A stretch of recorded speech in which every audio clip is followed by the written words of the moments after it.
guys, my name is Anna Trevino and we are going to cover the cardiovascular system. So we'll start with the oxygenated blood, looking at the heart and arteries, and then we'll move on to deoxygenated blood and the veins. So starting by looking at the heart, this is the aorta. The aorta is separated into three separate sections. You have the ascending aorta, which comes up and it passes from where the pulmonary trunk is. Ascending aorta then moves to the aortic arch, which has the three little trumpet valves. And after the aortic arch, it moves to the descending aorta, which is down the posterior section of the heart. Now, here we're going to look at the intercostal arteries. The intercostal arteries are just the small arteries found in between the ribs, right here, the red.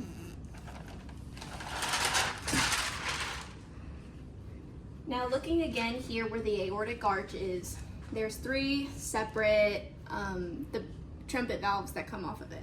So the leftmost is your left subclavian. The middle is the left common carotid, which comes all the way up through the left side and supplies oxygenated blood to the brain. The right is going to be your brachiocephalic. The brachiocephalic is going to come up and then split in two. Then you'll have the right subclavian artery and the right common carotid. Okay.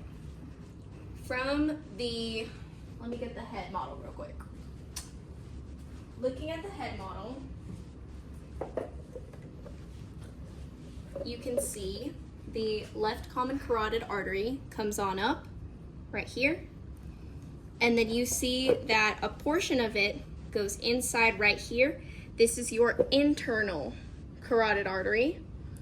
And this other section that comes all the way up, this is your external carotid artery. The part that moves up through the external carotid artery all the way onto the temporalis muscle, that is going to be your superficial temporal artery. Superficial temporal artery. From the external carotid artery, the little branch here that sections off and moves to the front of the face, this is going to be your facial artery. Okay.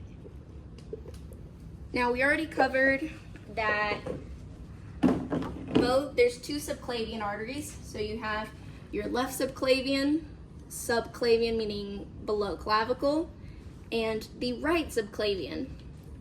So looking here at this model, you have the aortic arch, the left subclavian, which is right here, and the right subclavian right here.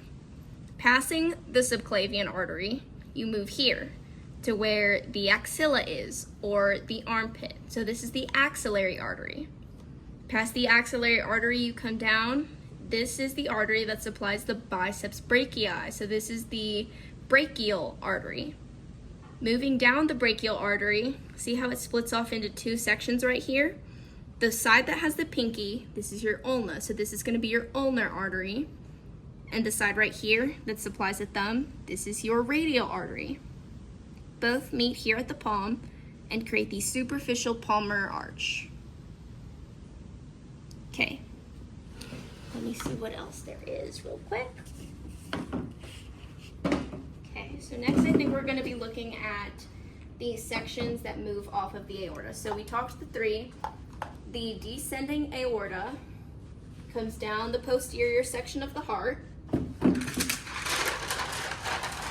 And then you have the thoracic aorta, which is right here. That's in the thorax region. And that then becomes the abdominal aorta. The abdominal aorta begins at where the diaphragm is. Let's see what else. Okay, let me get my pointer. So then looking here, you have this is your celiac trunk. This is your superior mesenteric artery. It's this teeny tiny little nub which I called it the tiny penis in class. You have the renal arteries, which supply blood to the renal system, the kidneys. And moving down, this is then the abdominal aorta. Coming off of the abdominal aorta, you have this small sliver. This is the inferior mesenteric artery that supplies much of the large intestine. And these two long, stringy ones are your gonadal arteries. The gonadal arteries are responsible for supplying blood to the testes and the ovaries. They are your gonads, your sex organs. Now coming down, see how there's this section that branches? This is the left and right common iliac artery. So this is the left common iliac artery, and this is the right common iliac artery.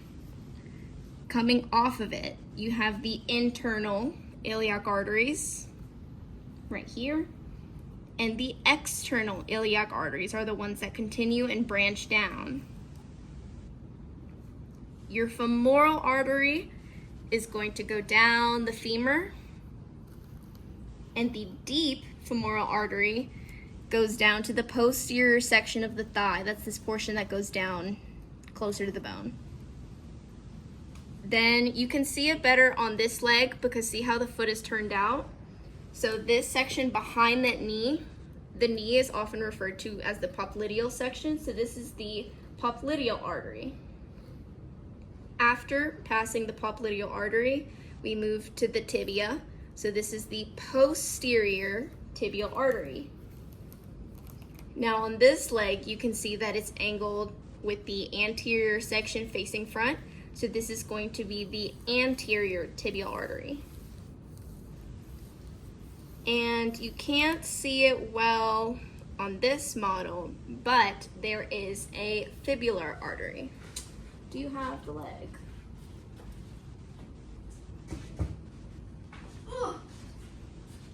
Okay. So here we have the femoral artery, comes down, passes behind the knee, so this is the popliteal artery. Here we continue. This is the posterior portion of the tibia, so this is the posterior tibial artery. And then we're gonna flip the leg, so it's facing on the anterior side, right? So this big vein right here, this is the femoral artery. Very long. There's a small section here that is the deep femoral artery. It goes into the deep tissues. And then here we have the anterior tibial artery. To find the fibular artery, we know that this is the fibula. So the fibula connects to the calcaneus all the way up.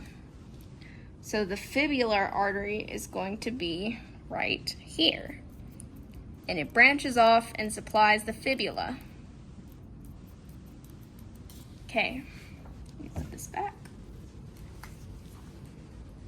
That just about does it for the oxygenated blood in the cardiovascular system. So now we're going to move to the deoxygenated blood, and we're going to start by looking at the heart again. So, deoxygenated blood needs to enter the right atrium to begin oxygenation. So how are we going to get there? You have the superior vena cava, which dumps blood into the right atrium, and you have the inferior vena cava, which comes up and brings deoxygenated blood from the rest of the body. So the superior vena cava is going to branch off into two separate sections, which you can see better on our thin man model, which are the brachiocephalic veins right here. These big veins are the jugular veins. These go in correspondence to the carotid arteries that supply oxygenated blood. Well, when the oxygenated blood is done with its use, it's supplied the muscles, organs, other tissues in the head. Then it's going to return via the jugular veins. So using the head model, you can actually see that there's two sections of the jugular vein. Right here, the innermost, closest to the medial portion, is your internal jugular vein. This one is the external jugular vein. Both come up and extend. This is the internal, and this is the external that would come up and go around to the sides of the face and head, although you can't necessarily see it on this model. Oh, sorry. The last portion is this little branch that continues off. That becomes the subclavian vein. Similarly to how we had subclavian arteries, this section that branches off is the subclavian vein.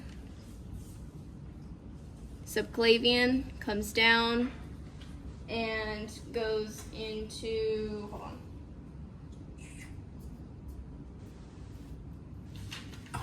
It splits off actually. So then, actually let me use this model. After it splits off, you have the outermost, which passes the humeral head. This is the cephalic vein, right here.